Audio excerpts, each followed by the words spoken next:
जवळपास आतापर्यंत मराठवाड्यातल्या आणि महाराष्ट्रातल्या 3,500 वधूवरांचे विवाह इथे झालेले आहेत। आणि आता परभणी सोबतच काही आता आपण छत्रपती संभाजीनगरला सुद्धा सोहळे सुरू केलेले आहेत, 4 वर्ष झालं। आणि हिंगोलीला सुद्धा आमची ताराताई खंडारीच्या मदतीनं तिथं सुद्धा गेल्या 5 वर्षापासून सोहळे सुरू आहेत। गरीब माणसाला मदत व्हावी हा आमचा उपक्रम आहे।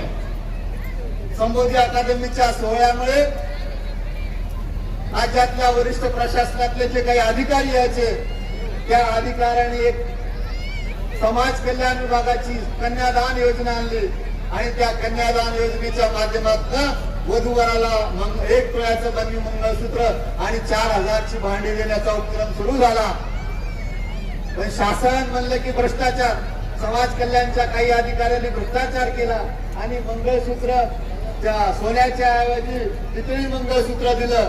त्यामुळे सरकारने निर्णय घेतला की 6,000 रुपये आणि 4,000ची भांडी असा 10,000 रुपयाचा चेक द्यायचा।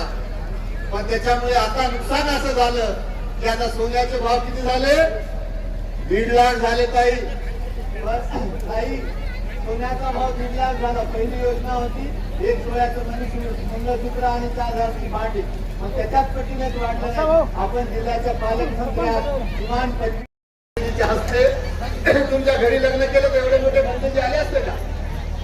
तर एवढ्या मोठ्या भंतेजीच्या हस्ते हा सोहळा संपन्न होणार आहे। त्याच्यामुळे या भाषणानंतर सोहळा होईल आणि सोहळ्याच्या नंतर आपल्याला सगळ्या जणाला भोजन दिल्याशिवाय आम्ही इथं कोणी जाणार नाही। प्रमुख पाहुणे आले, आमच्या ताईच्या मागे मी अभिजितच्या सारखा होता, अभिजित ताई आल्या पाहिजे। अभिजित एनडी देशमुख म्हणाले त्या दिवशी नाही ताई येणारच आहेत। ताई आल्या, सगळे पाहुणे आले आणि हा सोहळा आपण सगळ्यांचं मी स्वागत करतो। गेली 25 वर्ष संबोधी अकादमीचे पदाधिकारी तन मन धनाने माझ्यासोबत काम करतात, त्यांना माझ्याकडून पैशाची अपेक्षा नसती। मी अनेकाला या सोहळ्याचा प्रमुख म्हणून माझ्यापेक्षा वयाने मोठे असलेल्या लोकांना सुद्धा अनेकदा रागावतो, ते सहन करतात। फळदळा साहेबांसारखे ज्येष्ठ नेते, माझी माया रानूबाई पुढे का बसली तिला आता दिसली मला, त्या रानूबाई सारख्या माझ्या माता भगिनी या सगळ्या